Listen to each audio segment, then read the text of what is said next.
Hello दोस्तों, जय हिंद, जय भीम, जय संविधान। एक नई क्लास हम आपके लिए लेकर के आए हैं जो सब्जेक्ट कोड रहेगा BHDC 107। ये सब्जेक्ट कोड रहेगा। पाश्चात्य काव्य शास्त्र की ये क्लास होने वाली है वेस्टर्न पोएटिक्स के नाम से।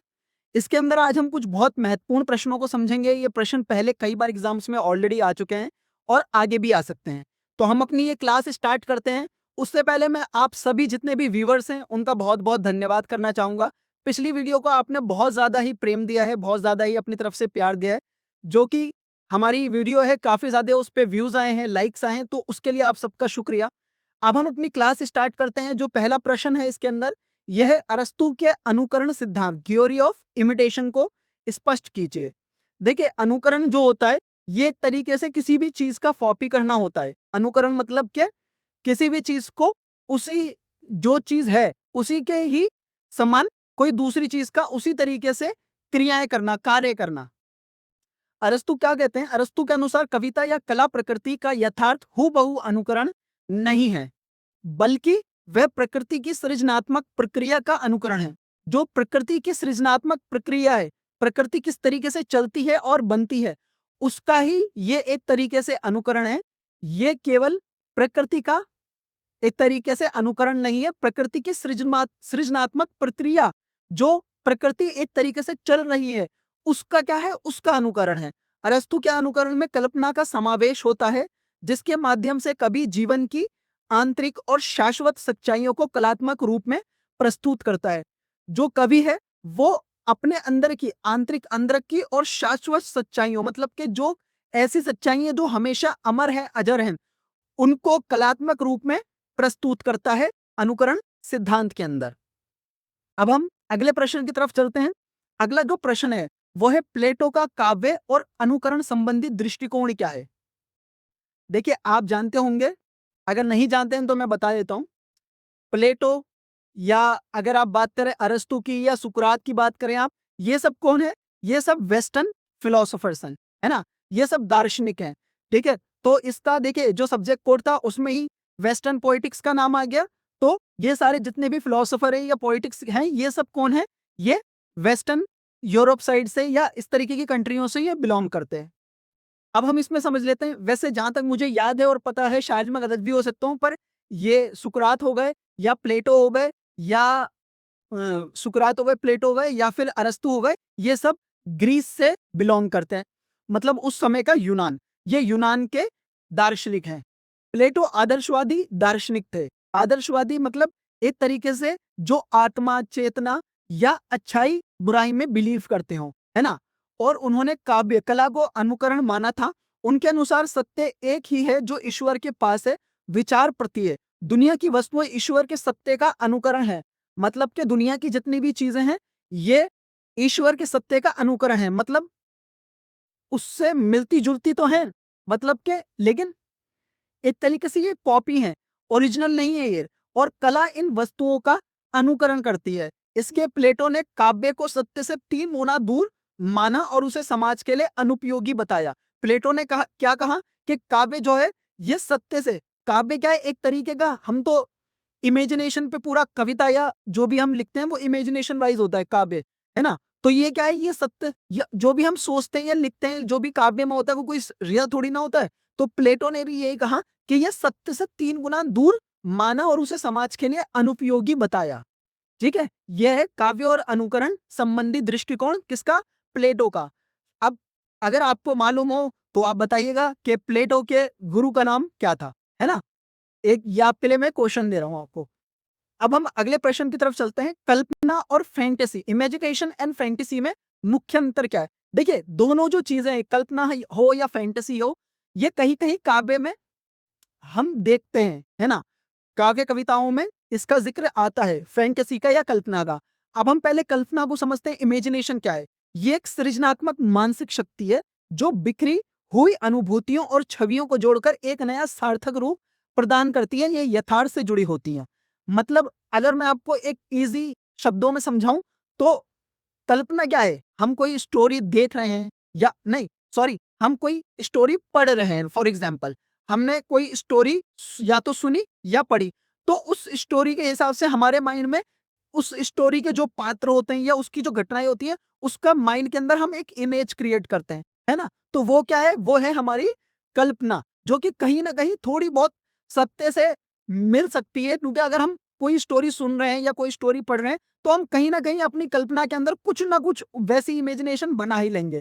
अगर भाई देखिए, हम कविता के अंदर या किसी कहानी के अंदर मान लीजिए हम समुद्र में एक चलती हुई नाव का एक इमेजिनेशन देख रहे हैं और उसको पढ़ रहे हैं, तो कहीं न कहीं हमारी कल्पना जो है वो वहाँ तक पहुँच जाएगी ना। बट फैंटेसी क्या है, उसको देखिए आप। फैंटेसी क्या है? ये कल्पना का ही एक अतिरंजित या असंबद्ध रूप है। मतलब इसका फैंटेसी का और कल्पना का बीच में कोई संबंध नहीं है, असंबंध है, जिसमें तर्क और यथार्थ का अभाव होता है। ये जादुई और अति प्राकृतिक दुनिया का निर्माण करती है। ये क्या करती है? एक तरीके की जादुई दुनिया का निर्माण करती है, जो फैंटेसी है। आपने जैसे बहुत सारी फैंटेसीज़ मूवी देखी होंगी, जैसे आपने अगर मैं नाम गिनवाऊँ तो स्ट्रेंजर थिंग्स देखी होगी, आपने अवतार देखी होगी हॉलीवुड की, है ना? तो ये क्या है? अब कोई ऐसा रियल में कोई जगह है क्या? जैसा अवतार में दिखाया गया कि पानी के अंदर वो दिखाते हैं पूरा, है ना? इतनी सारी चीज़ें ऐसे एलियन दिखाते हैं, तो ये क्या रियल में है? पर क्या है? ये एक तरीके की फैंटेसी है ना? ये कल्पना नहीं है, ये फैंटेसी के अंदर आएगी। तो अगले प्रश्न की तरफ अब हम चलते हैं। वर्ड्सवर्थ के अनुसार काव्य भाषा पोएटिक डिक्शन की विशेषता बताइए। विलियम वर्ड्सवर्थ के अनुसार काव्य की भाषा कृत्रिम और अलंकृत नहीं होनी चाहिए। उन्होंने आम बोलचाल की भाषा का समर्थन किया। विलियम वर्ड्सवर्थ क्या कहते हैं कि भाषा जो है उसे सजा बना करके नहीं पेश किया जाना चाहिए, या वो अलंकृत ना हो। एक तरीके से देखिए, जिस तरीके से हम कोई मूर्ति होती है ना, उसको सजाते-सँवारते हैं। देखा होगा आपने, छोटे बच्चे होते हैं, उनके हाथ में गुड़िया होती है। वो क्या करते हैं, उसके लिपस्टिक लाने लगाएँगे, उसको क न अच्छे-अच्छे कपड़े पहनाएँगे। तो इसी तरीके से ही वर्ड्सवर्थ ने क्या कहा कि काव्य की जो भाषा रखो, उसे सजाओ-बनाओ मत, है ना? उस भाषा को बिल्कुल आम बोलचाल की भाषा का समर्थन किया कि उसे आम बोलचाल की भाषा में लेकर आओ। उनके अनुसार कविता की भाषा ग्रामीण लोगों के स्वाभाविक और सच्चे संवेगों पर आधारित होनी चाहिए। मतलब कि एक नॉर्मल वे होना चाहिए। जैसे अगर हम देखते हैं, बहुत सारे ऐसे कवि हैं जो कि बहुत ज़्यादा शब्दों को बढ़ा-चढ़ा करके या शब्दों को एक तरीके से बहुत ही ज़्यादा पर्सोना उनका बना करके, है ना? पर्सोना एक शब्द हम यूज़ कर सकते हैं। पर्सोना उसका बना करके पूरे शब्दों का फिर वो पेश करते हैं, है ना? तो उसके लिए क्या कहा वर्ड्सवर्थ ने? उन्होंने उसके लिए मना करा, जिससे पाठक, उनका इसके पीछे रीज़न क्या था कि जिससे पाठक आसानी से जुड़ सके। जो पढ़ने वाला इंसान है, जो पढ़ रहा है, वो आसानी से जुड़ जाए। हम बहुत सारी कविताएँ पढ़ते हैं, लेकिन उसके अंदर क्या होता है, क्या हम उन कविताओं के हाथों-हाथ मतलब भी समझ पाते हैं? नहीं समझ पाते हैं। फिर हमें उसके लिए हिंदी ट्रांसलेशन चाहिए होता है ना? तो ये वजह होती है।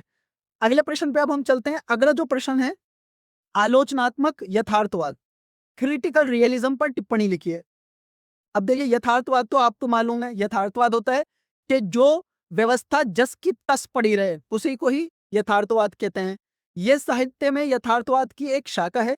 इसके अंतर्गत न केवल जीवन के वास्तविक दृश्यों को ज्यों का त्यों दिखाया जाता है, बल्कि समाज की रूढ़ियों, कमियों और विसंगतियों की आलोचना भी की जाती है। आलोचनात्मक यथार्थवाद क्या है? इसमें यथार्थवाद की एक तरीके से दिखाया तो जा रहा है यथार्थवाद को, जो रूढ़ियाँ हैं, जो समाज की पुरानी सोच है ना? वो सारी विसंगतियाँ दिखाई तो जा रही हैं, पर इसका क्या है, एक तरीके से आलोचना के माध्यम से इसका बहिष्कार भी किया जा रहा है, आलोचना की जा रही है इसकी। इसका मुख्य उद्देश्य यथार्थ चित्रण के माध्यम से सामाजिक चेतना जगाना और सुधार करना है। मतलब के इसके अंदर क्या है, अगर इसकी आलोचना की जा रही है तो उससे क्या, उसका क्या इफेक्ट पड़ रहा है कि इसका उद्देश्य क्या हो रहा है कि माध्यम से सामाजिक चेतना जगाना, समाज के अंदर जो चेतना है, जो हम लोगों की आत्मा है, उसको जगाना ही इसके पीछे का रीजन है, और इसके सुधार लाना चाहिए इसके अंदर। अब हम अगला प्रश्न देख लेते हैं। लॉन्जाइनस के अनुसार उदात्त द सबलाइन क्या है? लॉन्जाइनस के अनुसार उदात्त साहित्य का वह गुण है जो पाठक या श्रोता को आनंद और प्रेरणा की चरम अवस्था तक पहुंचा देता है। मतलब के उदात्त में क्या होता है कि इस तरीके से शब्दों को बनाया जाता है या लिखा जाता है कि उससे क्या होता है कि जो जो पाठक है या जो श्रोता है, वो क्या होता है, आनंद और प्रेरणा की चरम अवस्था तक पहुंचता है। ये कोई साधारण भाव नहीं है, बल्कि आत्मा का उत्थान है। उदात्त की उत्पत्ति महान विचारों, भव्य शब्दावली और प्रभावशाली रचना विधान से होती है। मतलब कि बहुत अच्छे से इसकी रचना की जाती है उदात्त के अंदर। ठीक है? तो हमने ये प्रश्न समझे हैं, आप ये सारे प्रश्न बहुत अच्छे से अंडरस्टैंड करिएगा और wish you all the very luck, wish you all the very best कि आप बहुत अच्छे से ये एग्जाम क्लियर करें और हमारे पेज के साथ जुड़े रहिए, पेज को प्यार करते रहिए, पेज को फॉलो कर दीजिए, वीडियो अच्छी लगे तो लाइक कर दीजिए। Thank you so much.